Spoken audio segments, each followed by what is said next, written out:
அண்மை செய்தி.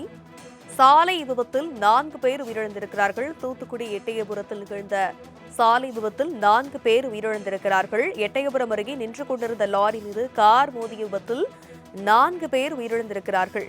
திருச்செந்தூர் முருகன் கோயிலுக்கு சென்றுவிட்டு திரும்பிய போது இந்த சம்பவமானது நிகழ்ந்திருக்கிறது.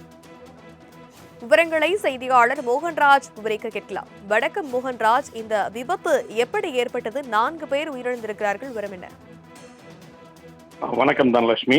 சென்னை கொளத்தூர் வெற்றி நகர் பகுதியைச் சார்ந்த பாஸ்கரன், பழனி, வனிதா, வசந்தி, சந்தியா, பிரதீப் குமார் ஆகிய 6 பேர் கடந்த சனிக்கிழமை சென்னையில் இருந்து காரில் கிளம்பி திருச்சியில் நடைபெற்ற ஒரு நிகழ்ச்சிக்கு ஞாயிற்றுக்கிழமையான நேற்று வந்துள்ளனர்.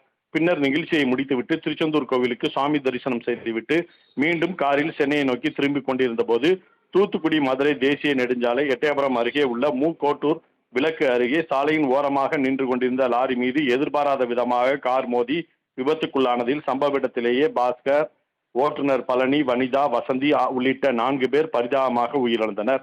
இந்த விபத்து குறித்து எட்டயபுரம் போலீசார் சம்பவ இடத்திற்கு விரைந்து சென்று உயிரிழந்தவர்களின் உடலை மீட்டு எட்டயபுரம் அரசு மருத்துவமனைக்கு அனுப்பி வைத்து காயமடைந்தவர்களை தூத்துக்குடி அரசு மருத்துவமனைக்கு அனுப்பி வைத்து வழக்கு பதிவு செய்து விசாரணை மேற்கொண்டு வருகின்றனர். போலீசாரின் முதற்கட்ட விசாரணையில் ஓட்டுநர் பழனி தூக்க கலக்கத்தில் காரை ஓட்டியதால் இந்த விபத்து நடந்திருக்கலாம் என கூறப்படுகிறது. தனலட்சுமி, விவரங்களுக்கு நன்றி மோகன்ராஜ்.